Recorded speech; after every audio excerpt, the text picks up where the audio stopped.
Hey everyone, good afternoon. Oh, that was pretty loud, but just for everybody outside. Good afternoon, everyone. Good afternoon. Awesome. My name is Nicole Lee. I'm going to be moderating this panel. I just wanted to give you a little update as to where we're at. Where we're at is Congressman John Lewis has just walked in.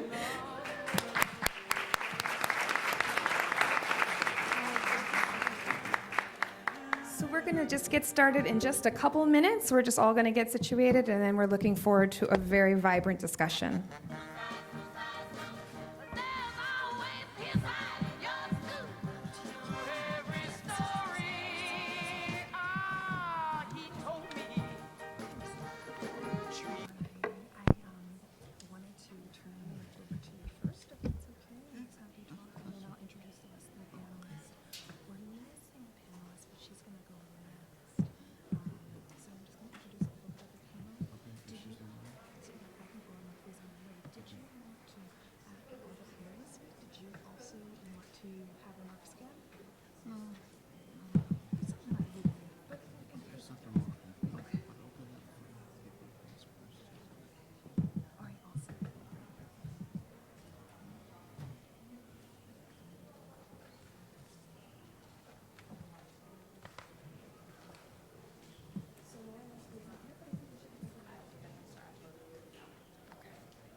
Good afternoon, everyone.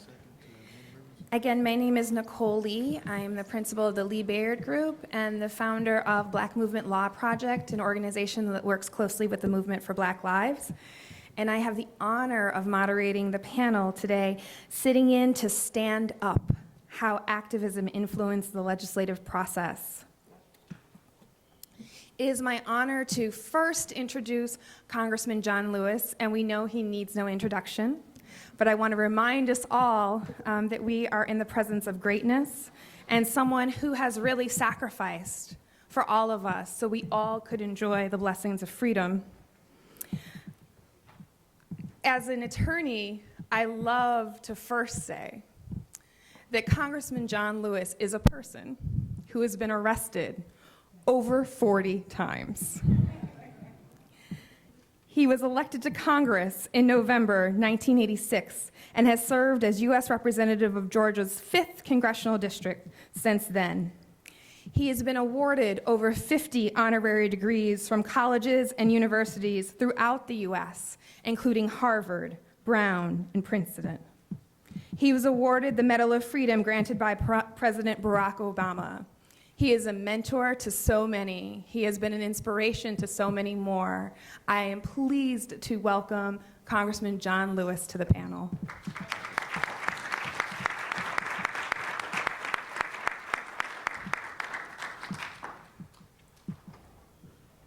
Good afternoon.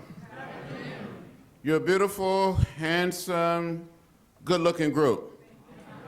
I want to thank all of the members of the panel for being here. Nicole, I want to thank you for taking time out of everything that you do to moderate this panel. I think we're going to have some fun. We are going to engage in lively debate and discussion and try to determine where we are and where we're going. Just a little background. You know, I didn't grow up in a big city like Washington, D.C., or New York, or Atlanta, or Baltimore, or Buffalo, or Detroit, or Chicago. I grew up in rural Alabama, 50 miles from Montgomery, outside of a little place called Troy. My father was a sharecropper, a tenant farmer. But back in 1944, when I was 4 years old, and I do remember when I was 4, how many of you remember when you were 4? Oh, that's very good. But what happened to the rest of us? My father had saved $300, and a man sold him 110 acres of land. My family still owns this land today.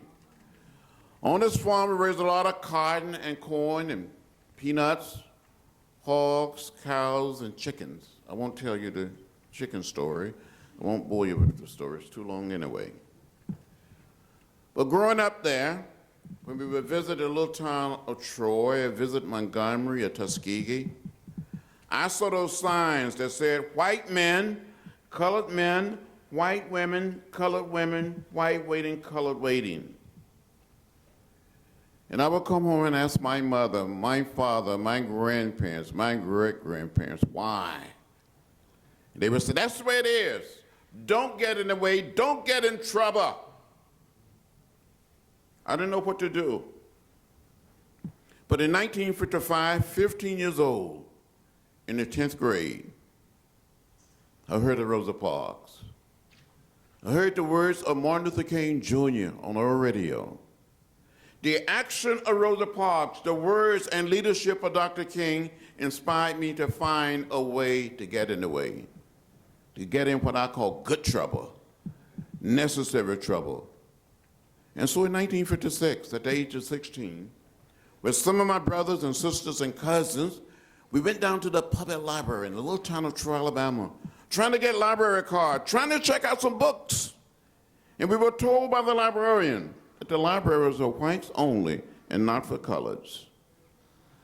I never went back to that library until July 5th, 1998, for a book signing of my first book, Walking with the Wind.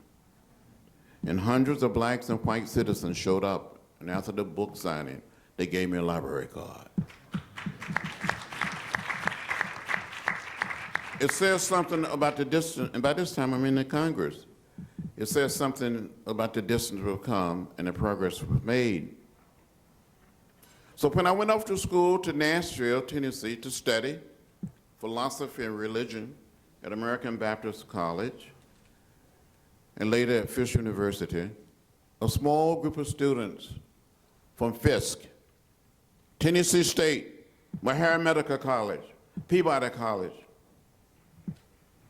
Vanderbilt University, some high school students. We studied the way of peace, the way of love. We studied the philosophy and the discipline of nonviolence. We had a wonderful teacher by the name of James Lawson, who had studied the life and teaching of Gandhi. He's now a retired minister in Los Angeles. But Dr. Martin Luther King Jr. used to say that James Lawson had the best understanding of the philosophy of nonviolence than anyone he knew. So we started test sit-ins, sitting in at lunch counters, on stools, in an orderly, nonviolent fashion. You take this table here, and I hope you can hear me. You take this table, and say, this is a lunch counter. This is a lunch counter. And we all be sitting here in an orderly, peaceful, nonviolent fashion, waiting to be served. And someone would come up and spit on us, or put a lighted cigarette out in our hair, down our back, pull us off the lunch counter stool, and we just stay there, look straight ahead. And one day, we were told that if we continued to sit in, that we would be arrested and that we would go to jail. So on February 27, 1960, I just turned 20 a few days earlier, we were sitting in.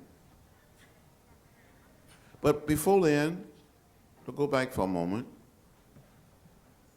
I thought about it. If I were going to get arrested and go to jail like most of the students, we wanted to look what some people back then called fresh. You know what I'm talking about? Clean, sharp. I don't know what you call it now, but young people call it. I had very little money, so I went to a used men's store in downtown Nashville, and I bought a used suit. And I paid only $5 for the suit, and a vest came with it. And when I got arrested, I felt clean. I looked clean, I looked fresh, I looked sharp. And I felt liberated. And on that day, 89 black and white college and high school students were arrested. and the sit-ins spread all across the South like wildfire. The students in North Carolina, at Greensburg from A&T had started sitting in a few days earlier. But the Nashville movement, in my estimation, became the most disciplined movement in the South because of Jane Lawson. And when the Freedom Ride started, many of us volunteered to go on the Freedom Ride. So we started protesting. We were arrested, we were jailed. And some people said, we're moving too fast, we're doing too much. But by sitting down, by sitting in, we were standing up. So the protest movement of the 60s was staying in effect. When you see something that is not right, not fair, not just, you have to find a way to get in the way. Find a way to make some noise. You don't have a right to be quiet. So some of you read about it, some of you saw it on television, maybe on C-SPAN before they cut on C-SPAN. That we had a sit-in on the House floor to do something about gun violence. They used to ask me in Nashville, John, what should we do? So some of my colleagues asked me, John, what should we do? Can we make the issue of gun violence real? That we lost so many of our children, so many of our mothers and fathers, so many of our cousins. Too many people have been murdered, dying because of guns. And I said, as I said in Nashville during the 60s, we need to find a way to dramatize the issue, to make it plain. When I first moved to Atlanta in 1963 at the age of 23, a few pounds lighter, had all of my hair, I became a member of Dr. King's church, his father's church, Daddy King, Martin Luther King Sr. And young Martin Luther King Jr. would be in the pulpit preaching, and his father would say, son, make it plain. So as students, as young people, as organizers, as leaders, we must find ways to make it plain. Make it real. So during the 60s, I got arrested 40 times. And since I've been in Congress 5 more times, and I'm probably going to get arrested again for something. The majority party are talking about bringing charges against us for protesting, for sitting down on the floor. I don't think they really want to do that. You have many more people sitting down, and by sitting down, we would be standing up. So I said to each and every one of you, listen to the panelists. I think they can help lead us to a better place. This is an election year. We can vote because everybody can. Because some of our friends and colleagues gave their very lives. The only thing on that bridge, I gave a little blood with some of my friends as we crossed that bridge. We were protesting. Dr. King used to say, you have a right to protest for what is right. So, Nicole, my advice would be today that we should encourage people and panelists to find a way to get in the way. Find a way to make some noise. Create a way to get in good trouble, necessary trouble, okay? Thank you very much.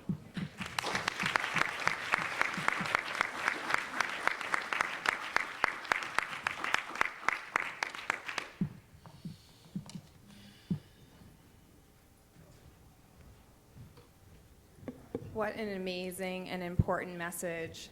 How many of y'all, when you were growing up, you got that message too, that you shouldn't get into trouble? Keep your head down, study, make something of yourself, and things will be better. And yet today we see that it's really, in so many cases, our young people. They're on the front lines, standing up, fighting for justice, fighting for us, fighting so that we can not experience gun violence in our cities, fighting so we don't experience police brutality and economic repression. What an important message. Thank you so much, Congressman Lewis, for beginning this panel. I am personally very excited to hear from our panelists, and I'm going to tell you a little bit about them because I want you to know what I know, which is these are folks that know the concrete ways to take our activism, which is so important, getting in the way and ensuring that people hear your voice. But these folks are folks that know what to do next. What do you do next? How do you change legislation so that we can transform our policies in the society? And not just stop there, but how do you also really begin that social policy discussion? Because there's so much that we can do around legislation, and it's also about changing hearts and minds in this country. We're going to begin at the end, and I'm going to introduce all the panelists at once so we don't break up the momentum here. But at my very end is Josh Horwitz, who is the executive director of the Coalition to Stop Gun Violence and the Educational Fund to Stop Gun Violence. He is a graduate of the University of Michigan and received his law degree from George Washington University. He is currently a visiting scholar at Johns Hopkins Bloomberg School of Public Health and the co-author of a book, Guns, Democracy, and the Insurrectionist Ideal, and is also a regular blogger at the Huffington Post. Next will be Marbury Stolley Butts. Marbury joined the Center for Popular Democracy as a Soros Fellow in the fall of 2013. Her Soros Justice work focuses on organizing and working with families affected by aggressive policing and criminal justice policies in New York City in order to develop meaningful bottom-up policy reforms. Marbury also works extensively on police and criminal justice reform with partners across the country and received her law degree from Yale University. And just as a point of note, Marbury also has worked very, very closely with the Movement for Black Lives that just released a Vision for Black Lives policy report that I'm sure that she'll talk about, but has really been a driving force behind how do we take the activism that we've seen in the streets and move that towards meaningful policy. Gerald A. Griggs, whose reputation precedes him for me, is firmly dedicated to the fundamental principle that we seek truth, mercy, and justice forever. A 1996 graduate of the Woodward Academy, Attorney Griggs furthered his studies at Emory University and later received his JD, or his Juris Doctorate degree from the University of Cincinnati College of Law. His most notable case helped launch the national anti-bullying movement and changed anti-bullying law in Georgia. Attorney Griggs is the second vice president of the Atlanta chapter of the NAACP, the chair of the Criminal Justice Committee for the Georgia NAACP, and the president-elect of the DeKalb Lawyer Association. And last, but certainly not least, someone who I learned so much about policy and lobbying, we have Ms. Laura Murphy with us today. She is the president of Laura Murphy and Associates. She is a very influential national civil liberties and civil rights leader and a consummate policy strategist. She brings over 35 years of experience in government and advocacy, including 17 years as the director of the ACLU Legislative Office. She has testified more than a dozen times before Congress and is celebrated for building effective bipartisan coalitions. She is also the senior advisor to Airbnb, helping the home sharing company lead its efforts against discrimination, and she is the 2016 Advanced Leadership Fellow at Harvard, a program for accomplished leaders interested in tackling new social justice challenges. Please join me in welcoming our panel.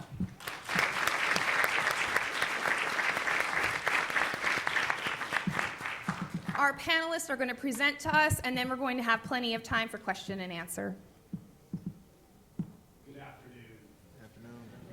My name is Josh Horwitz. I'm the Executive Director of the Educational Fund to Stop Gun Violence and the Coalition to Stop Gun Violence.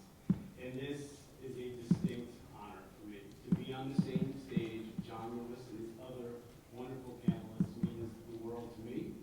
And we've learned so much from Mr. Lewis.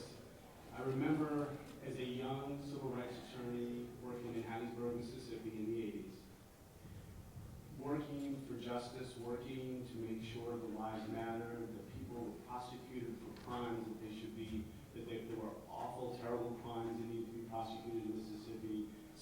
lawsuits against law enforcement then, that was a while ago, we would think about John Lewis, and we'd think about Martin Luther King, and we'd be able to go forward in sometimes very scary situations. It was easy for me. It was a couple of summers. John Lewis lived his life that way. But it was an inspiration to us in that working for civil rights in that time period. So thank you for that, and thank you for all of your work. So I want to talk today about the movement to stop gun violence and how we're developing new tools and activism in that movement. At the Ed Fund, we work on a number of different things. We work on policy development, we work on advocacy. We're doing more and more work in the community. We're working with advocacy tools to empower community members. I'll talk about that in a bit. But we also provide technical assistance to lawmakers and community members who want to pass their own legislation. What does a good piece of legislation look like? How do you draft it? And how does it work? And that's what we do with the Educational Fund. We work on all those areas. I'm also an adjunct professor.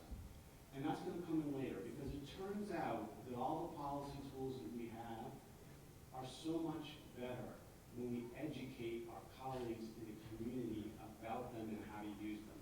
It's not good enough just to write fancy policy briefs. It's important that people know how to use them. And education is going to be the theme. The teaching is going to be the theme of what I want to talk about in the next 13, 14, maybe 15 minutes. So just really briefly, the gun violence prevention movement has grown dramatically in the last 10 years, and especially in the last 4 or 5 years with Seniority, et cetera. We've grown, we've got more organizations, we've got real political money, we've got broader coalitions, we have passed laws in a lot of states, background checks in places like Colorado and Washington and Oregon. We've had domestic violence reforms around the country. We are a more powerful movement than we've ever been before. I was just in Texas, in Austin, at the state capitol, leading a panel on gun violence prevention in Austin, Texas. In red states, there are strong interests. But it's not good enough. It's not good enough yet. We've had great leadership from John Lewis and Senator Chris Murphy in the Congress, but we haven't got what we need yet. And this is a continuing tragedy. If we don't get what we need, we will still have 33,000 deaths every year, 80,000 injuries every year. And what people don't realize is the homicide issue is disproportionately affecting young black men. This is a national tragedy. We talk about mass shootings, and we should, but we should never forget that the majority of gun violence, homicide, interpersonal violence in America disproportionately takes its toll in the African American community. We need to change this national tragedy, and the sooner the better.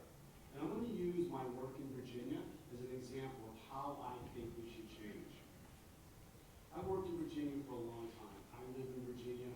I go down to Richmond every January and every February and talk to legislators. And I've done that for over 15 years. After Virginia Tech massacre, my friend Roy Haas was in the audience, joined us, and is our Virginia State Director. And we continue to work in Virginia with the tools, the types of policy tools you think, legislative analysis, coalition building for large organizations and things like that. And we had victories. We got some things out of committee, but we never made the major changes that we needed to do and we still need to do. And every year that we don't change policy and we don't change this situation, we're costing lives. We've all heard about guns trafficked from Virginia to Baltimore, to New York City, and to other places. Maybe we haven't heard, though, that the 250 homicides in Virginia last year, 2/3 of those, the majority of those, are African Americans. And if you think about young males, they're dying at the rate 15 times that of their white counterparts. That's completely unacceptable. So I can't fully explain the disparity here. I know that there are two things that at least contribute to that. One is that, in Virginia, when you think about the risk factors for violence, you think about poverty, you think about alcohol abuse, those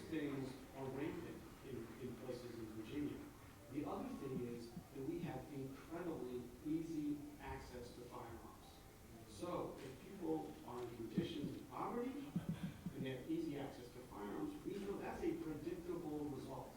And we need to do something about all of that.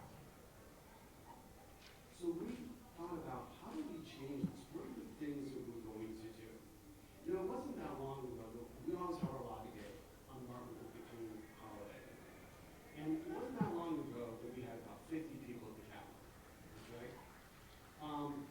This year, we had 700 people at the Capitol and an incredibly diverse crowd. And how that happened and the things that we're able to do, we were actually able to get a law through this year, changing the domestic violence laws to make it harder for abusers to get firearms. That's just the beginning. It's a hard, difficult task, but we are making change finally, and we're doing it because we're embracing new practices. And I think that's important. And it turns out that the teaching, the learning is the most important, it's the foundation of the legislative advocacy. So we think about all the policy tools we have, it turns out the teaching at the most basic level of the community is one of the most important pieces that we learn. So we've done a lot of great things. We've got more grassroots support. We've got a great new organizer. We realize we need to be more diverse. We need to be bigger grassroots advocacy. We have hired Carol Hicks is right here, who's our director of African American Outreach, community organizing. We spent a lot of time, rather than just trying to keep enrichment in the community working, we started thinking about gun violence in a broader context. It's not just gun policy, it has to address the root causes as well. I mentioned poverty, that's one of those. Economic development, education, healthcare. Those aren't a substitute for gun laws, they gotta be included in all of that. And that's something that we need to do. We've also wanted to reach a broader group and help people who are survivors heal. But ultimately, it was the things that we did in the education world that made a difference. So many of our supporters, and Carol and others, worked to get new supporters, and we asked them to come to Richmond and do things with us. And what we realized is they didn't know how to participate, many of them, in the legislative process in Richmond. We would think about legislation, and people would think, oh, I'll have a visual at the city council. I'll talk to my local alderman, in that language. But the rules of the road that I just mentioned, they get made not at the city council level in Virginia because we have preemption in Virginia. Almost all laws get made at the state capital. And we needed to change the focus of our work. I'm going to give you an example of what I mean. One Martin Luther King holiday in the near past, it was a cold day, and we had lots of people out in the Capitol. We did a rally, the governor came, we had a lot of people there, it was very exciting, we thought we were making a lot of progress, and we are making a lot of progress. As we entered the Capitol, a number of people stayed behind. Were afraid, or somehow weren't entering the Capitol to actually engage. And Gail and others went to them and said, why don't you want to come inside? And they said, well, we don't have the money to get into the Capitol. Not realizing that as regressive as Virginia's gun laws, voting laws are, and as hard as they make it for people to vote, we actually are allowed to go into the Capitol for free. And so what we realized is that we had to get down to the basics of education. And I said to Kayla, and I said to Andrew, who's another organizer there, Lori, I teach public health advocacy at Johns Hopkins. I teach it to graduate schools, like an advanced civics class. I wish I had 8 weeks to work with all the activists here. And they said to me, you know what? We're going to figure out how to do it in an hour. And we did. And a program called Education to Action was born. And over the last 2 years,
Christian put out a call for action.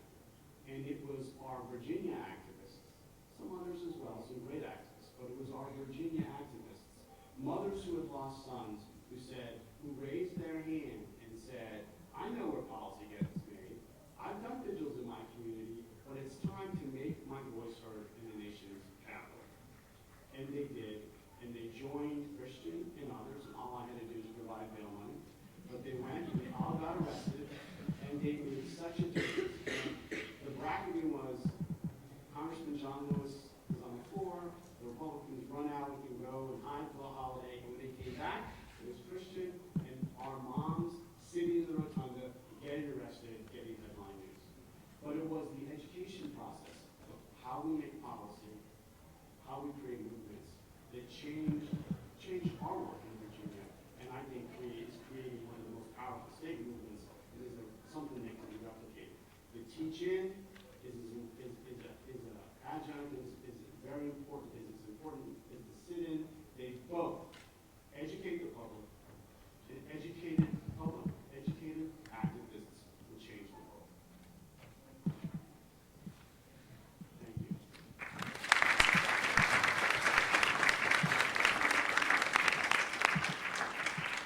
How y'all doing? Can you guys hear me okay? Closer. I have a cold, so it's gonna be, is that good? Beautiful. So, hello, oh, then it echoes.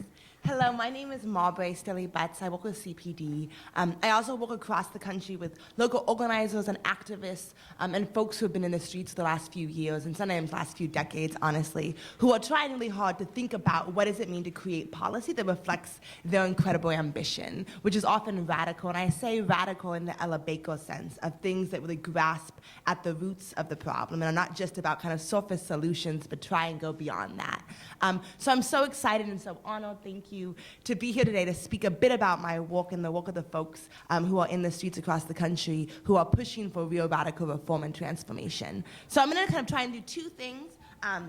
The first is to speak a bit about the Movement for Black Lives, Vision for Black Lives policy platform, which is a 40-point policy demand platform that goes from everything from environmental justice to criminal justice, and talk a bit about the process of that, which was a really collaborative process that was based in building community power and collaboration across geographies to come together to align around a set of principles and demands.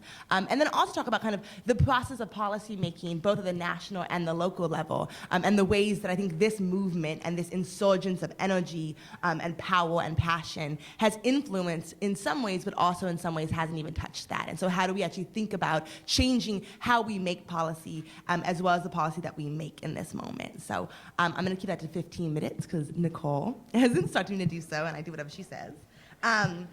So to start with, the M4BL, are folks in the room familiar with the M4BL Vision for Black Lives platform? Do folks know what that is? Yes, no, no? Okay.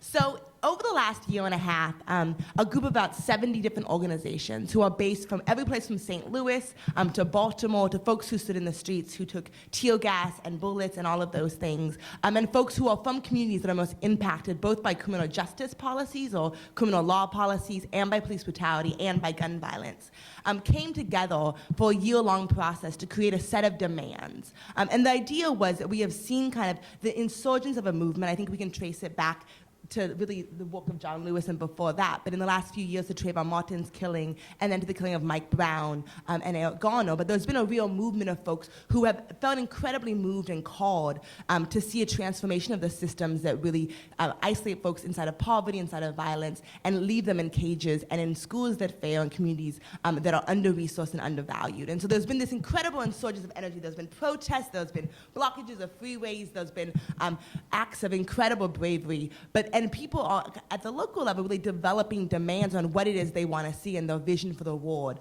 But there had not been a national alignment or conversation of what is the kind of national vision that we have and how do we come together as a movement to articulate that.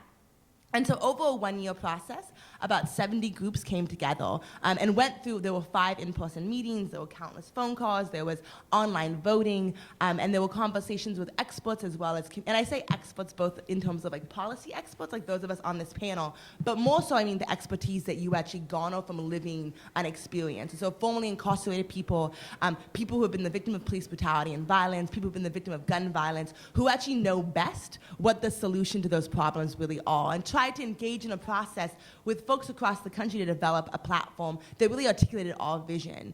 And I think it was in reaction to 2 things. One is that we've seen a really anemic process by political officials, by local governments, by all sorts of levels of government that hasn't addressed kind of the root causes of what in fact has folks in the streets, right? So we've seen lots of Band-Aid solutions to actual deep issues and problems. And so the platform was based on the idea that every system, from the criminal justice system to the education system to the immigration system, requires not just a tweaking or a reform or a single law that might change it just a little bit, but actually required transformation of those systems, because none of those systems were created to value Black lives. And in order to make them value Black lives, we had to not just make tweaks, but in fact make transformations.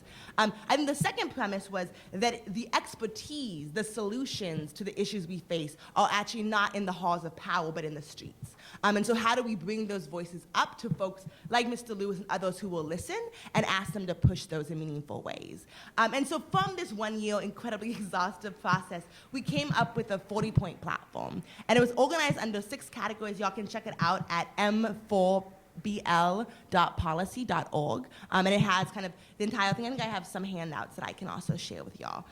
But it was organized under 6 different categories. And the first one was end the war on Black people. And so it was end the caging, the mass incarceration, the killing, the over-policing, the surveillance, the deportation, the youth prison-to-school pipeline, end the war against Black folks that have started with the inception of this country. And that was targeted at law enforcement, at different bodies that are deeply invested in the incarceration of our people. The second was reparations, that in order for us to move forward in any meaningful way, shape, or form, we have to acknowledge the ways that past harms have handicapped and destroyed our communities, and we have to fix those past harms.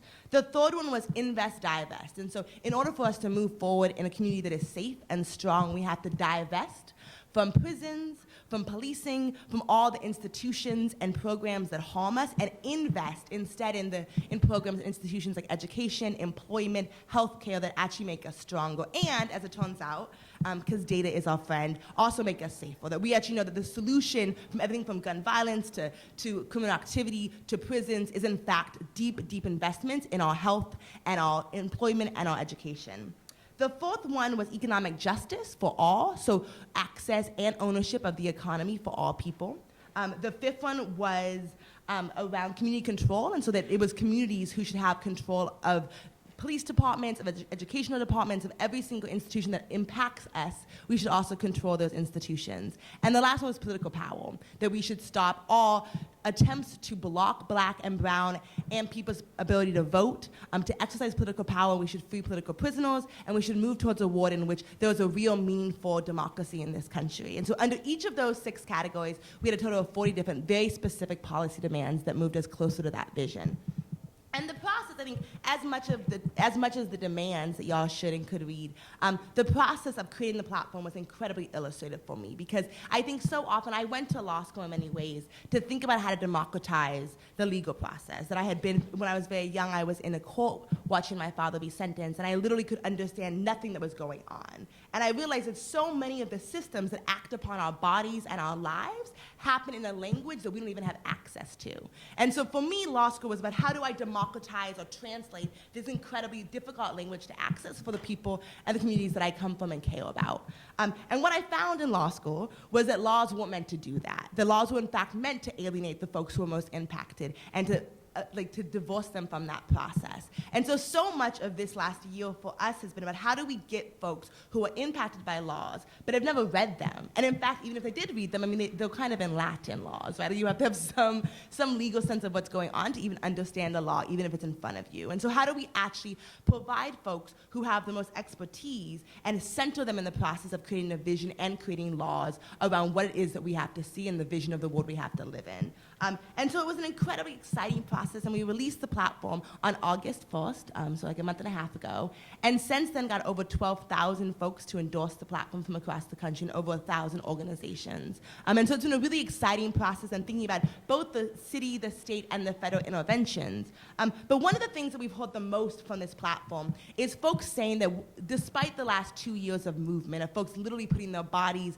sitting in, standing in, blocking traffic, putting their bodies on the line, what we've actually seen in terms of policy change has been anemic, if not counterproductive. So number one, we've actually seen at the local level increases in police budget with absolutely no additional accountability.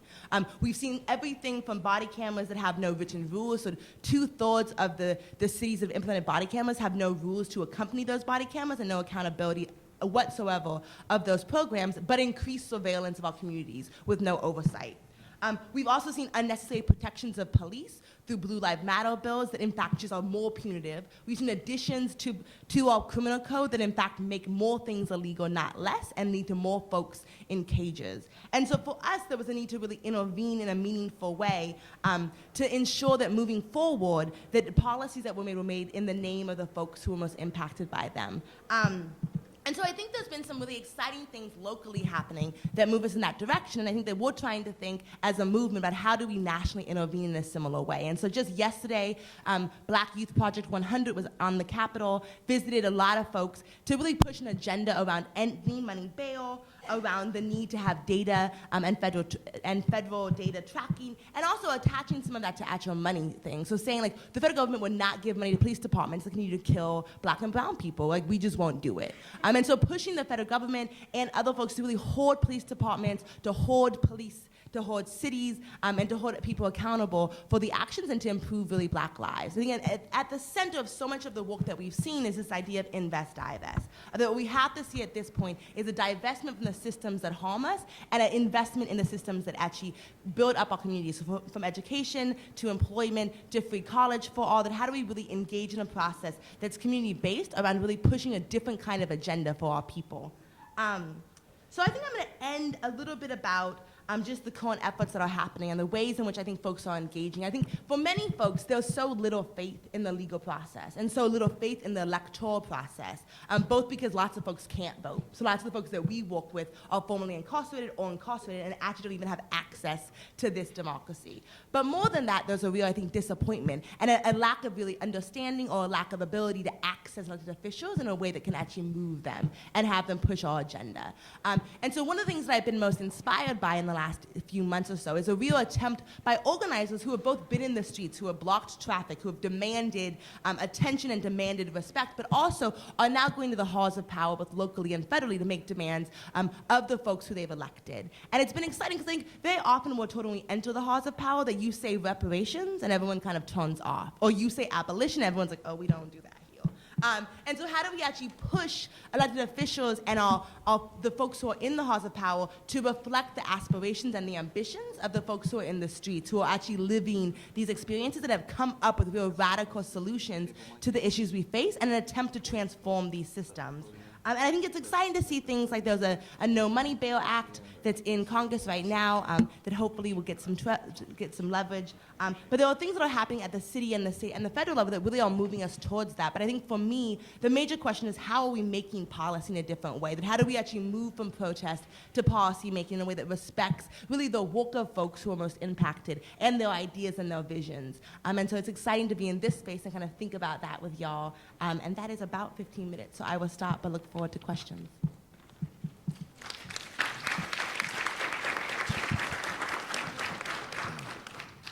First and foremost, I'm just honored to be in the presence of greatness. Between John Lewis and Dr. Martin Luther King, they are the people that really inspired me. I am a child of the movement. Born and raised in Atlanta, Georgia. You don't get more movement than being born on Peachtree, okay? A lot of people talk about Grady babies. You're not really an Atlantan unless you're born on Peachtree. So my parents both went to Spelman and Morehouse. My dad is an Army veteran, Vietnam, and they owned a florist. And I grew up in that florist in Glenwood in Decatur, Georgia. And I said, you know, I want to be something great. I want to be like Dr. King. And then I saw a man in around 1994 giving a closing argument. His name was Johnny Cochran. And I said, you know what? I want to be like him too. So I kind of bridged the two.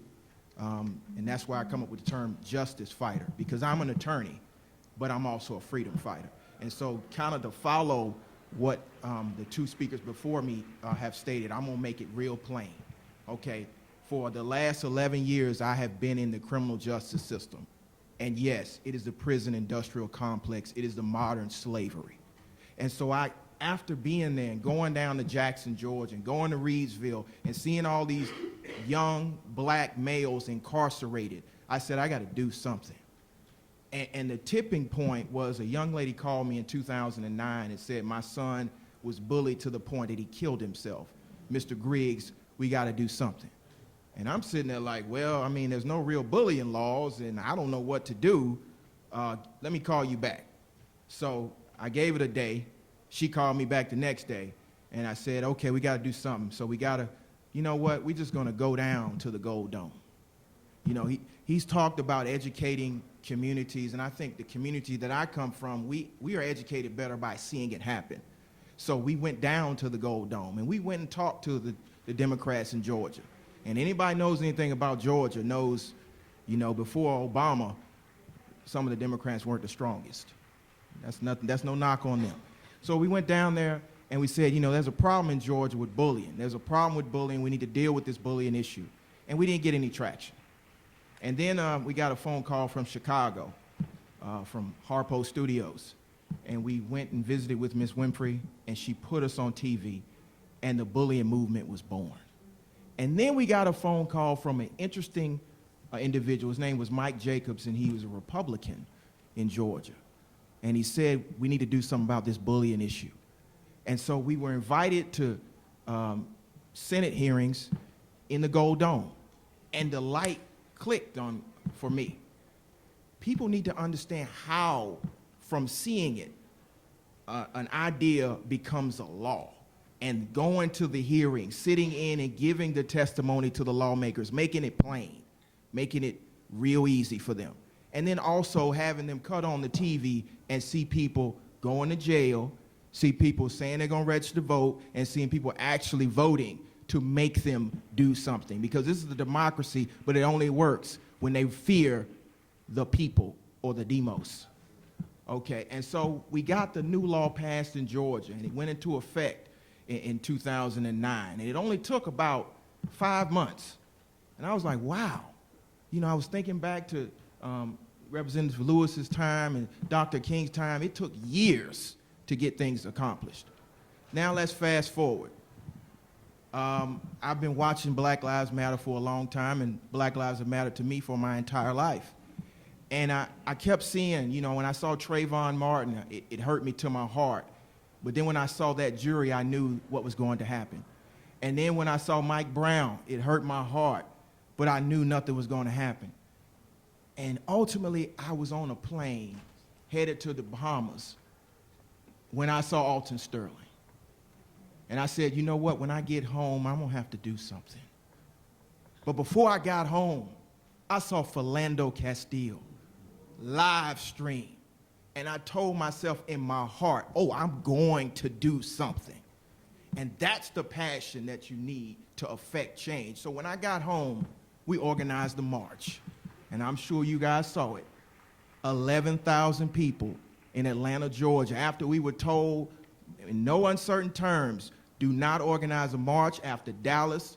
They're going to kill people in the streets. We said, we don't do that in Atlanta. We're going to show the world how you do this. So the NAACP convened a march with Black Lives Matter and countless other individuals, and we had one of the most epic marches in Atlanta since Dr. King. It was the second biggest march since Dr. King. And the whole march was peaceful. The whole march was focused. The whole march had one point, and that's not again. And that's what needs to happen for two reasons, because we had already changed the grand jury law in Georgia in January. It went into effect in July, where now a police officer cannot sit through the entire grand jury and he's subject to cross-examination. But when I went down there to the Gold Dome in January, and I asked the senators who were considering the bill and the state reps that were considering the bill, they kept saying, well, you know, we don't really have a problem. And so there were 50 law enforcement officials, 50. DAs, all the sheriffs, they were all in that room. Ask me how many black or brown people that were in the room. 3. 2 others and me. But I made a statement to those senators, and I'm asking you to go back and do the same thing. The statement is this: I represent a lot of people who want to see some change, and those people have been taken to the streets. And if you don't do anything, they're going to take to the streets. So I need you to change this law. So they changed part of it. But then we convened the march, 11,000 people. And the message of the march is, the next time 11,000 people move through Atlanta, they're going to move directly to that Gold Dome. And they're going to come right into those halls. And they're going to sit down, just like I saw Representative Lewis do it. And we're going to have his back and everybody else's back. And then on November the 8th, we're going to march to the polls like you've never seen before. And we're going to vote you out of office, because this is the only country in the world where you can have a revolution without a bullet. It's with the ballot. So what we have to do to motivate this protest into real systemic change is push people to the polls with a purpose. I don't want to hear any more rhetoric. I don't want to hear any more promises. I want to see action. And if that means that you're a state representative or a state senator, or you're a city councilman, or you're a senator, or you are a congressperson, or you're the president of the United States, the people are in the streets because they're tired, and they're not going to leave the streets until there's real change. These points that have been made need to be accomplished immediately. So back to Atlanta. So 11,000 people moved through the streets, and I mean, I'm telling you, that was one of the most therapeutic, peaceful things I've ever experienced in my life. But it didn't stop there. The next step was the criminal justice system. So we organized another protest right in the heart of Fulton County, right there at the Fulton County Courthouse. And we stayed up for 24 hours until we got an indictment of the police officer that killed the individual last June the 23rd, Kane Rogers. We stayed up. We made it plain. We walked around the building. We beat the drums, and we peacefully occupied that space, the place where the grand jurors would assemble, so the grand jurors would see that the people are serious. And we're going to do the same thing for the trial. We need for people to understand that this is democracy of the people, by the people, and for the people, and the people are going to show up.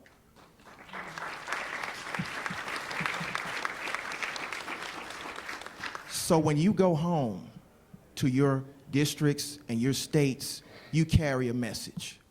The message is, make this country work for you by using the tools that you have, peacefully, non-violently, the way that Dr. King said to do it. Because yes, he saw the dream, but now we're going to make the dream happen, and we're going to make it plain. We have so many tools, and there's a few tools that no one's mentioned here that we have access to that we never had access to before. We convened that march in Atlanta in 26 hours. How do we do that? Social media. Hashtags, tweets. You could convene 1,000 people in less than 30 minutes with the right person sending a tweet. T.I. was at the meeting. Killer Mike was at the meeting. And now we have somebody who's doing something even more bold that will help people get the message. How many of you have seen Colin Kaepernick? My hat is off to Colin Kaepernick for making it plain. He is quintessentially the Rosa Parks of our generation. The movement is the same movement. We use the same tools, we just modernized them. So now, people want to say this is about the veterans. It's not about the veterans. It's not about the military. It's about justice. And people want justice. I love this country. I will and continue to fight for this country, to live out the dream that its founders stated. But we have to recognize something. When the founders gave that dream, they weren't thinking about black or brown lives. But now, we as Americans who love each other are thinking about all the lives. Let's make it plain. So, everyone needs to support Mr. Kaepernick. Everyone needs to hold the powers that are just down the street responsible and say we need gun regulation, period. We will sit in every hall of Congress. We will occupy every state legislature. We will occupy every city hall until gun laws are changed, period. That's what you can do. And you can start, and I had a state rep come to me and say, you know, when I get 2 phone calls or 2 emails, it's an emergency situation. 2. So let's start writing them. Everybody in this room can write. Everybody in this room can come. And like he said, it's free to go down to the state house. It's free to go down to Congress. We need to start showing up. Because trust me, if they can get 900 people there, we should be able to get 9,000 people there, or 90,000 people there, or 200,000. So that's how we can make it plain. Thank you for your time.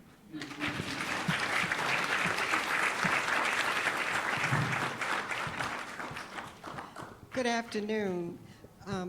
I want to thank Congressman Lewis for being who he is. I've had the privilege of being a lobbyist for over 20 years in the United States Congress, and some people you work with, they want to know what's in it for them. They want to know if it's the political thing to do. They want to know what do my colleagues think, and Representative Lewis wants to know what is the just thing to do. And I love him because of his knowledge and his commitment, but also because of his grace and his sense of humor. And he doesn't know this, but if I ever get down, I go to YouTube and look up the video to Congressman Lewis getting his groove on to Happy. And it makes me feel better because if Congressman Lewis can dance, I can dance too. So, you know, I've been privileged to work on a lot of successful legislation, and most of the legislation I've worked on, people told me it couldn't be done.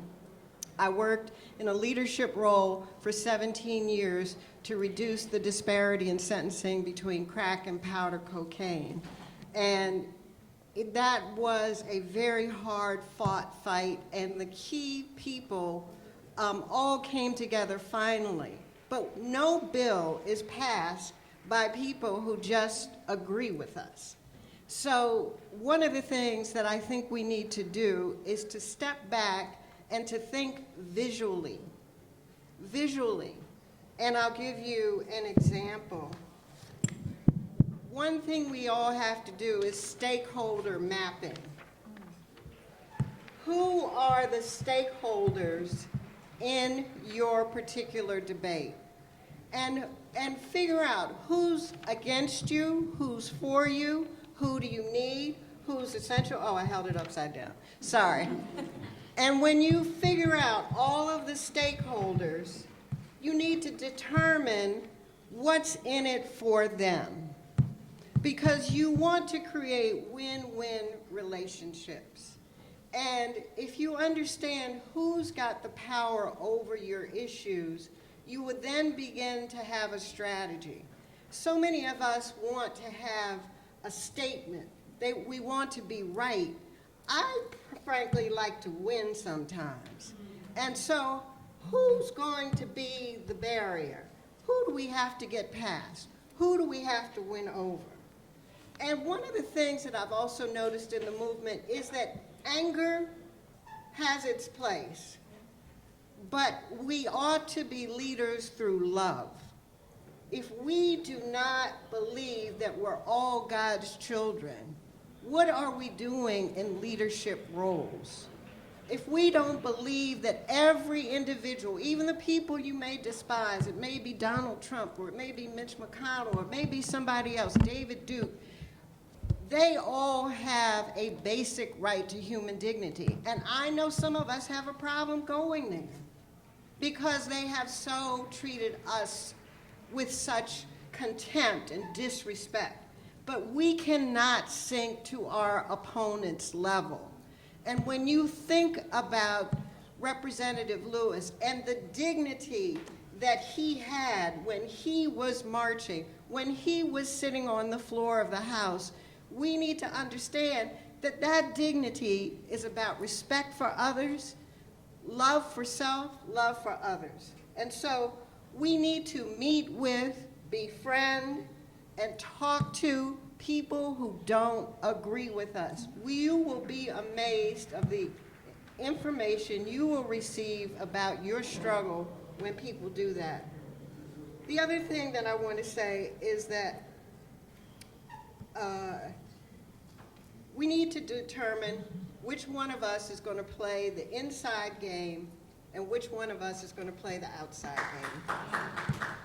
And, you know, my father, I come from a civil rights family. My family started the Afro-American newspaper 125 years ago in Baltimore, Maryland. And my brother represented successfully the family of Freddie Gray. You may have seen him on TV, Billy Murphy. But, you know, sometimes we're so quick to accuse each other of being house Negroes or field Negroes or rabble-rousers, bad people or good people, or we don't like the way they're doing things. We need people all along the continuum to make change. And going back to the visual, when you think of all of the stories that Attorney Briggs told and Representative Lewis told, you have a visual. You can see him buying that three-piece suit with the vest. We can see you in that room as one of 3 black people surrounded by hostile faces. You can see people standing outside the Capitol in Richmond and demonstrating in Ferguson. We must understand that the movement is not just about linear legal thinking. You know, we're all born with, you're born, you go to school, you go to college, you get married, you have children, and you live happily ever after. Life is not linear. And so it's important to have a context for what it is we are advocating for and a visual. If there is no visual component to your movement, you are doomed because people have short attention spans and the brain doesn't just react to black and white words on paper. So the beauty of what Representative Lewis did was that sit-in. It was carried wall to wall. And when you think of historic moments in the movement, I bet you're not thinking about a piece of paper. There's a picture that comes to your brain. We have to take advantage of that. The human mind wants that. It allows us to connect. We need to see faces. And someone asked me, are demonstrations still important? And I'm like, are you kidding? I mean, I supervise 18 lawyers, great writers, fine lobbyists, but if they didn't show up looking good, ready to lobby, I would send them back home. Seriously. People make 15-minute impressions and they stick with that. So you have to create a visual for them. We brought grandmothers to Capitol Hill to change the law on crack and powder cocaine. The visual of grandmothers with canes and wheelchairs was something that members of Congress didn't see. So please remember the visual component. It's not just the left or right side, the right side of the brain, it's also the left side of the brain. And also, I have this thing that I've always shared with my lobbyists. understand the context that you're operating in. So many of us get attached to a particular outcome. We want a particular bill to pass, and if this bill doesn't pass, we won't be satisfied. Well, there's a concept that I have called trains leaving the station. There are things that are happening right around you, things where action is taking place. People say Congress isn't doing anything. No, they're going to pass a few bills before they get out of here. They might have approved a few people. I remember when I had my own consulting business, the National Urban League was my client, and Mark Morial was my client, and he really wanted job training money for his organization from the federal government. It had dried up. And I said, okay, we're going to work on the job training money, but there's a housing crisis. This was in 2008, 2009. There will be a housing bill. And you need to take your case about job training and housing counseling to the people who are working on the housing bill. You can't spend all your time in education and labor. And we were able to get a rider in that housing bill for $7 million for housing counseling. It helped his organization stay afloat. So in that period of time, not only did he get the money for the National Urban League, but he made new friends. And when it came time for the education and labor bill to come up, he had friends who were willing to be his advocates. So we have to understand there's a context and there's a time. Sometimes we want this gun violence bill to pass in just the exact form. Well, maybe we need an appropriations rider to commit to a study, or to assign more investigators to gun violence in the Civil Rights Division. There are many creative ideas. So I leave you with these 3 points. It has to come from a place of love. Love is going to be the thing that sustains you through the ups and downs of this very difficult movement we call civil rights and social justice. If you're not in touch with your love part, you don't really belong in a position of leadership, because if you're leading from anger, you're going to self-destruct and you're going to destroy other people. Number 2, understand your stakeholders. Respect all of your stakeholders. Figure out what's in it for them. Number 3, remember, certain trains are going to leave the station. You can either stand in front of the train, get behind the train, or get on the train. See if your issue can get on the train that's leaving the station. Be creative. And number 4, visuals. We are a visual kind of animal. That part of our brain has this need to be affirmed. Don't just talk at people, show them. Give them a picture. Draw a picture for them visually. The thing I loved about your presentation, I loved all my panelists' presentation, is that I could visualize you as a young man in a floor shop wanting to make a difference. I could visualize you testifying. Tell that story. Tell that story. Keep telling that story. That was interesting. And that's all I got to say. And finally, I have to say, I love you all, and I love this man so much.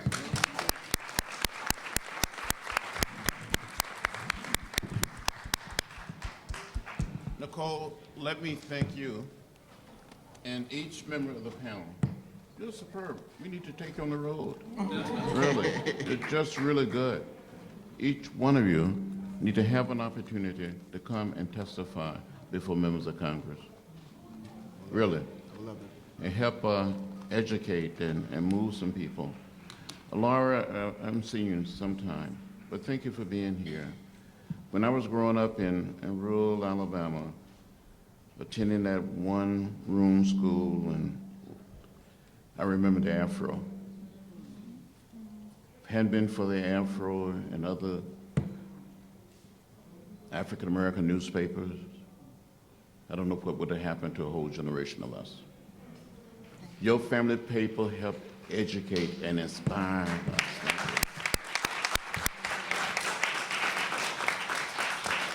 And you know, when we were beaten, arrested, in jail, during the 60s left bloody, sometime unconscious.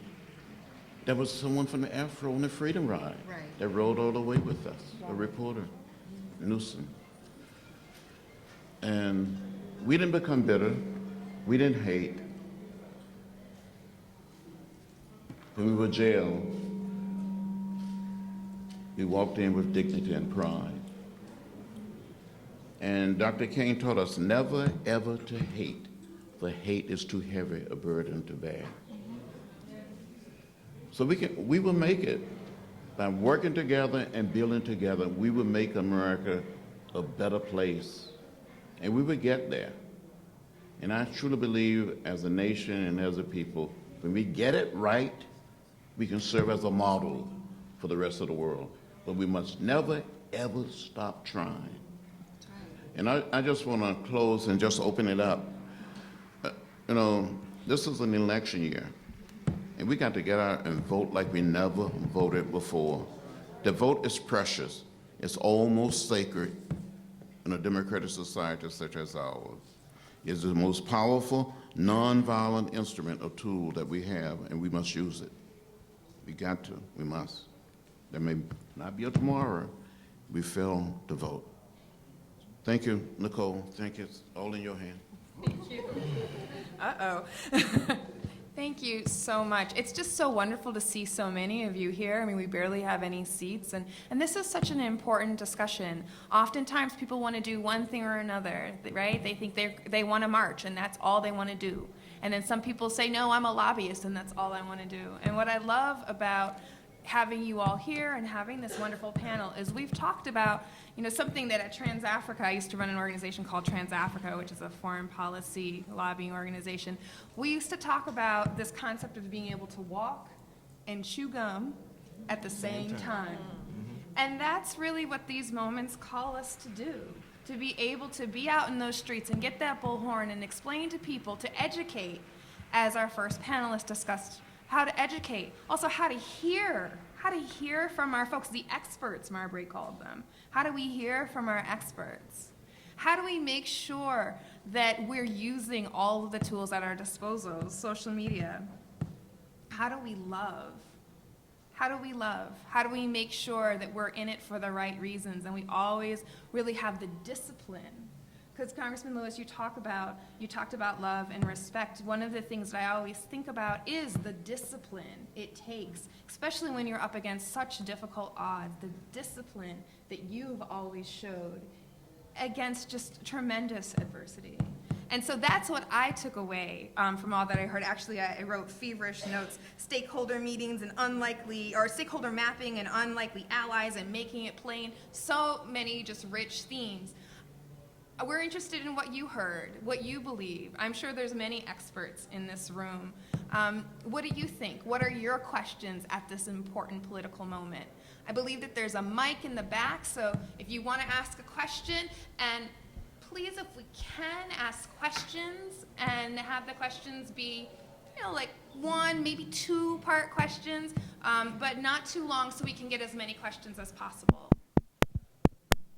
I'll let you choose, and I'll run. Go here.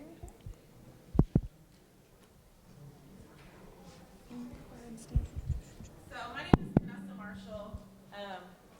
Thank you, I'm pretty loud. And I am the first millennial regional director for a historically black organization, Sigma Gamma Rho. And I am actually over the largest demographic area, 18 states and 3 countries. And I have quite a wide range of generations, I would say. And so what I'm interested in doing is seeing how we as a region can move forward beyond the voter registration, how we can get access to the training that you talked about, because we do a Capitol Day, but I don't believe it is as effective as it can be. And we do it, the directive is for my region to do it in all 18 states. So if there's some type of suggestion you would have as a millennial to give the directive to all of the other generations in which I'm in charge of. Why don't we take a few questions and then we can answer them.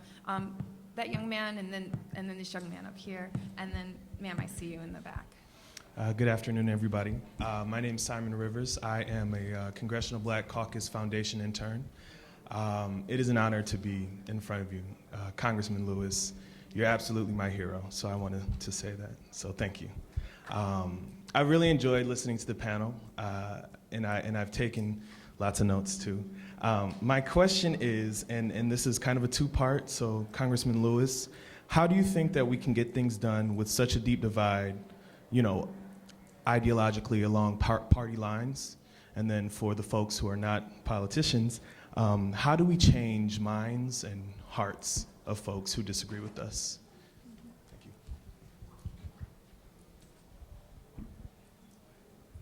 you. Hi there, Congressman and company. My name is A. Miles, also known as Miles the Dapper Nerd. I'm a young blogger, and I just had a few questions for you.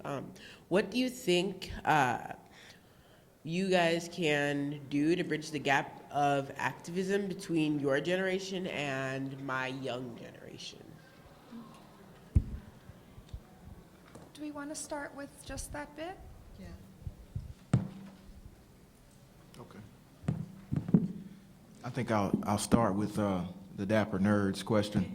That's exactly what we tried to do in Atlanta, what we continue to do. I call them three generations. You have the wisdom generation, which is the civil rights generation. You have the professional generation, which is my generation. And then you have the energy generation, which is your generation. We all have the same issue. So we just have to come at it from three different perspectives, but using the powers of each generation. Perfect example was the march. The issue was police brutality. Well, how did I organize the march? We used social media. We used the energy of the young people, but we also had takeaways, which would be to educate, to mobilize, and to push them to the polls. So I think you can use those things because your energy is going to be there, but we have to focus that energy in the right direction. Otherwise, it burns out. Like she said, if you don't have love pushing it, it's going to burn out. So just, you know, like you're using your blogs, you know, get out the message that the key to changing anything is empowering the vote.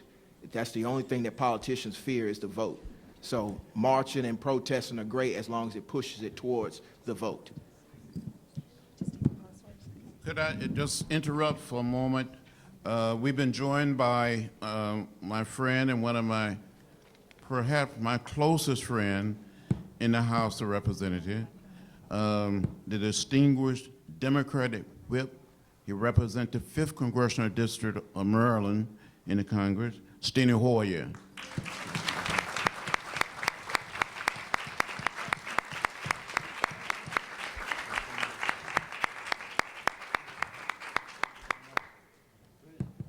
Thank you so very much. What an extraordinary honor it is for Steny Hoyer. Suitland High School graduate, just 10 miles down the road, Prince George's County, to come into this room and have the icon of the Congress, one of the icons of America, say that I'm his closest friend. It almost brings tears to my eyes. I love John Lewis.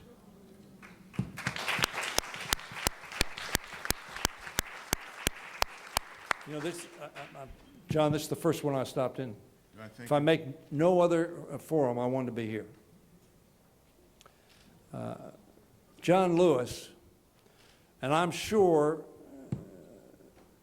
a number of you in this room, maybe all of you in this room, I hope all of you in this room, are no strangers to sitting down to stand up,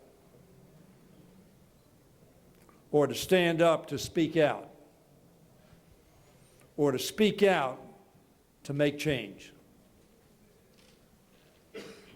You've heard me say it before, those of you who have been to this conference. It is the best conference held in Washington every year. The most substantive, the most engaged, and the conference, in my opinion, that makes the most difference for America. I have voted for every Democratic president. I know this is a bipartisan group.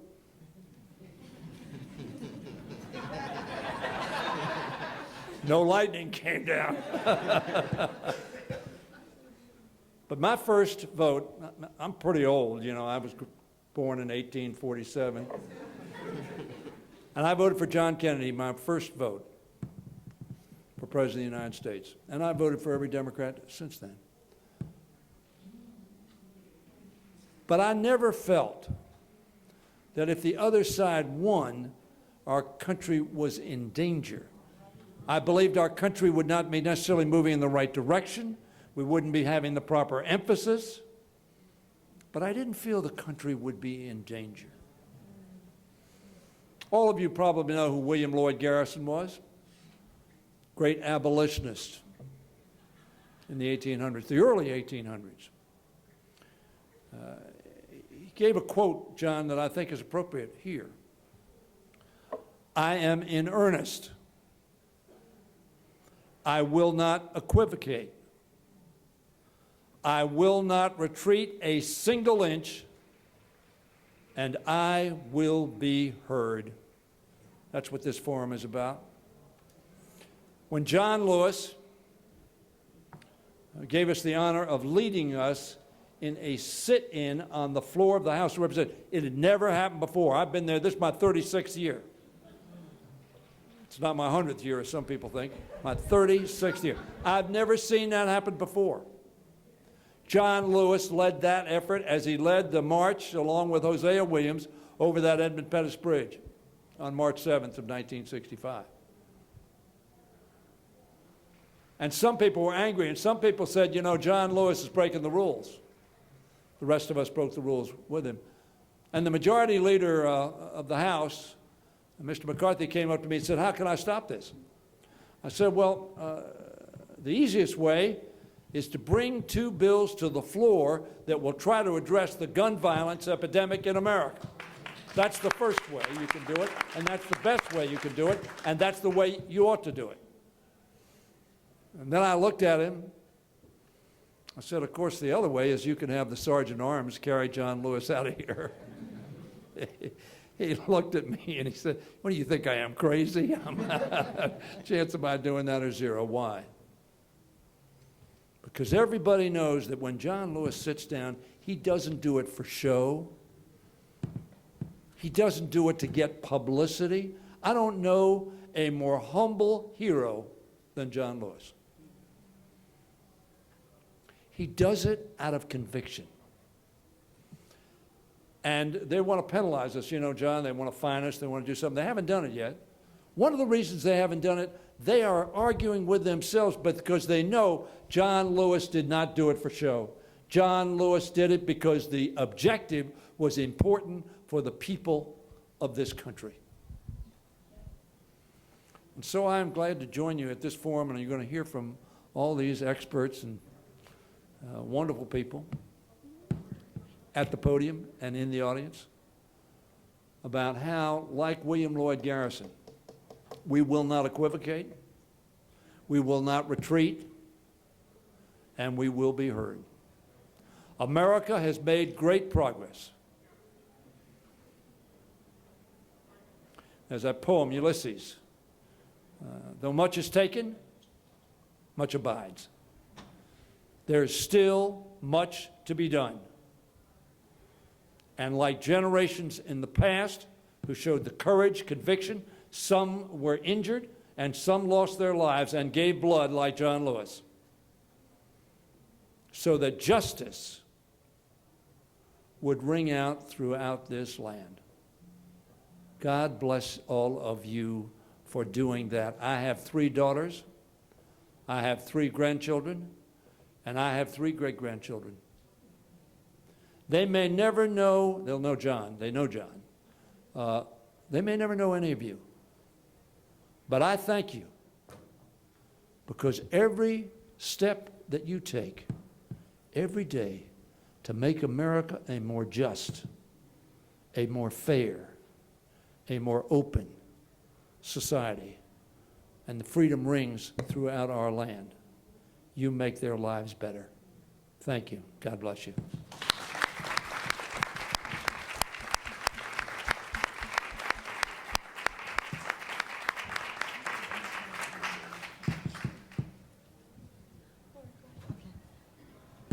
young man, I want to answer your question about how do you get people who don't agree with you to support your initiative. I think that is a very important question for all of us. First of all, if you believe that everyone has a right to their beliefs, even the beliefs you don't share, then you can engage people who oppose you with respect. And so you ask to meet with everyone who doesn't agree with you if you have time. Now, you have to shore up your supporters, and don't overlook that step. But ask them to explain to you why they believe what they believe, and genuinely go in and listen. Because I have found that people who have told me that they are anti-gay rights, when I went in and listened to them, they weren't really against, gay marriage. They were against gay adoption. They were so that I always found cracks in the armor and areas of common ground. So the goal is to try to find common ground with people who seem like they oppose you. And I think people begin to like and respect people who listen to them, who are not just talking at them, who are not just lecturing them, but who truly want to engage in dialogue. Now, people are often elected on these sets of beliefs that we're trying to change, but you can neutralize them sometimes. Sometimes they can support an amendment. They may not support your whole bill, but it is so important, number one, to engage with people who disagree with you, understand why they disagree with you, and you'll be surprised. There are people in your family who disagree with you, and you can start by practicing on them. And if you listen to them, you can formulate persuasive arguments that can begin to get them off maybe an absolutist stance.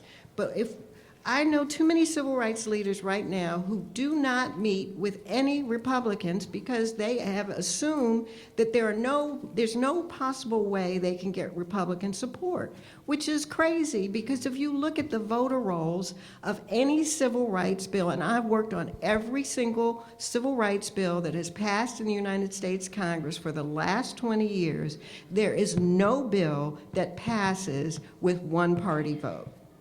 So if you can count, I worked for Willie Brown when he was Speaker of the California Assembly. He said, the first thing he asked me, he said, Laura, can you count? And I said, yes, Mr. Speaker, I can count. He said, well, you better know where my damn votes are all the time. And so you have to count in the House, it's 218. In the Senate, it's 51. In the state legislatures, you know what the numbers are. But to get to that number, who do you need to get? And I assure you, you will not get to that number by only talking to people who agree with you. Thank you. Did you want me to answer or respond? I was going to remind everybody of the I'm sorry. questions, but no, go ahead. I think you guys remember that. Well, as Laura stated, you never give up. It took me 15 years to get the bill through the House to create the African American Museum on the Mall that is going to open next Saturday.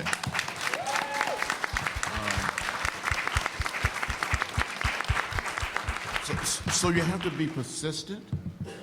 I had the Republican leader of the Senate and the Democratic leader of the Senate to come. We passed it in the House in a bipartisan fashion, but there was one member of the Senate, a state senator from North Carolina by the name of Jesse Him, who kept putting a hold on the bill. And they kept saying to me, John, we don't have anything to trade Jesse. But we didn't give up. We got the rest of the Republican, we got the Democrats, and it was a Republican president who signed it into law, George W. Bush. And I hope he's there next Saturday. His wife, Laura, is on the board of the museum. So you try to work and reach out to everybody. You try to convince people. And sometimes I said to members, I call them by their first name. I said, now listen, Paul. Listen, brother. You don't believe that. You can do better. Just work with them. Never give up on anybody.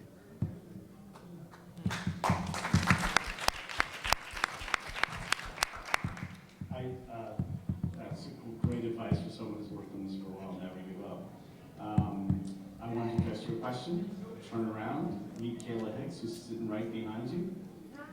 Kayla is our Director of African American Outreach, and she runs our Education Action Program, and she's sitting with the rest of our team. But if you are interested in this program, Kayla is the woman for you.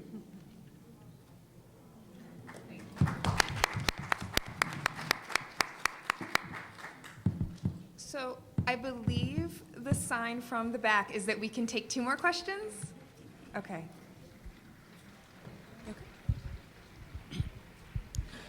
Congressman Lewis, I'd like to know if Congress is doing anything about the financial institutions that were African American. We once had over close to 1,000 community credit unions of African Americans. Churches started the first ones. We have less than 500 now. We once had over 100 banks. I've heard 2 things, that we only had 3, and then I heard we had 7. I don't know, but either one, they're all under 10. What is Congress doing to look into that? Because African Americans don't have financial institutions, they don't get what they need to move ahead. The reason Caucasians in America doing so well with home ownership, if you read it, it was credit unions working with companies that gave their employees and members of their credit union funds to buy houses and put businesses together. If we don't have that offers for us as a people, then how do we grow our community? Okay, because you do not, there's no African American in America can tell me that they get the same assistance in banks and credit unions as Caucasians. You don't. I worked in credit unions for 30 years. You don't. Okay, but to watch our financial institutions being destroyed, or people coming in from the people who investigate, and it's always they were stealing, there was some this. I don't see them closing these banks that they just said their things were stolen. So I just want to know, would the Congress and the members of Congress start to help out? We have a committee in the House of Representatives called the Financial Service Committee. The most senior member on the Democratic side on that committee is Maxine Waters, African-American woman from Los Angeles. Several African-American and Latinos are on that committee. This is where the vote count. People get out, we take the House back. Maxine Waters would be the chair of that committee. The chair of the committee now is a guy from Texas. He's in another world, on another planet. And he's not sympathetic toward helping credit union or minority financial institution. The vote control everything that we do in a democratic society in this country from the time that we're born until the time that we pass away. So let's take the House.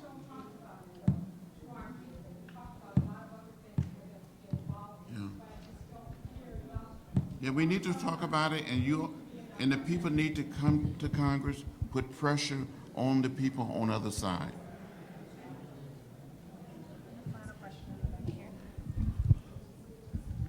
Hi, Brittany Baxter, Working Families Party. Sorry, can you, is that better? Hi, Brittany Baxter, Working Families Party. I'm from Buffalo, New York.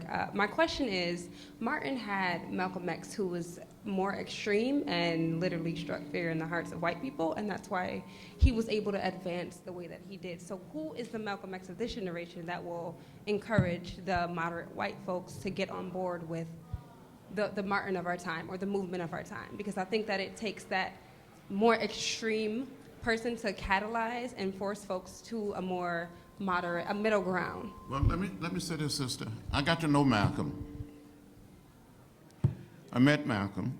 more than once. The night before the March on Washington, August 28, 1963, he was in the same hotel where many of us were staying. And later, I saw him for several days in Nairobi, Kenya, at the New Standard Hotel in September 1964. Malcolm came to Selma to see us, to meet with us, but we all was in jail. And the local officials went in line with Malcolm to meet with us. And he spoke to a group of high school students at Brown Chapel AME Church with Mrs. Martin Luther King Jr., Coretta Scott King.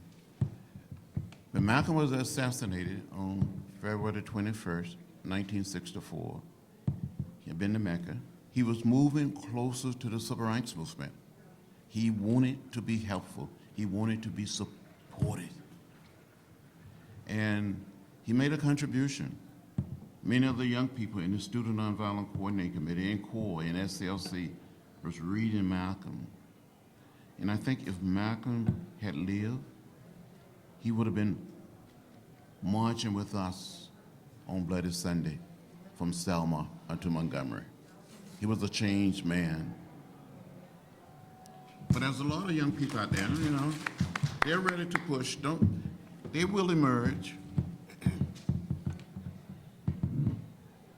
Just to take moderator's privilege, although I'm sorry I can't take another question, but just to say that one of the things that really has drawn me into the current movement is this elevator model, is this idea that we all actually are Malcolm, and we all are Martin Luther King, and we're all Harriet Tubman, because regardless of our status or our stature, we all have to contribute our leadership in whatever way we're leaders to this moment. It's just too serious. I mean, think about what Congressman Hoyer was saying about the vote and how we're living in very serious time. Whoa, it's that serious. You know, and that it requires all of us. So, you know, I think about the little kids at the end of the Malcolm X, Spike Lee, Malcolm X movie, standing up saying, "I am Malcolm X." How timely that is for us now. I want to thank you. I hope you enjoyed this panel as much as I enjoyed moderating it. Thank you, Congressman Lewis, for just, can you imagine the vision? I mean, just the vision behind getting together and having a conversation about activism and how that meets legislation at this legislative conference. Just thank you so much to the panelists. Thank you. And all of you, please enjoy the rest of the conference and have a beautiful day. Thank you, Nicole.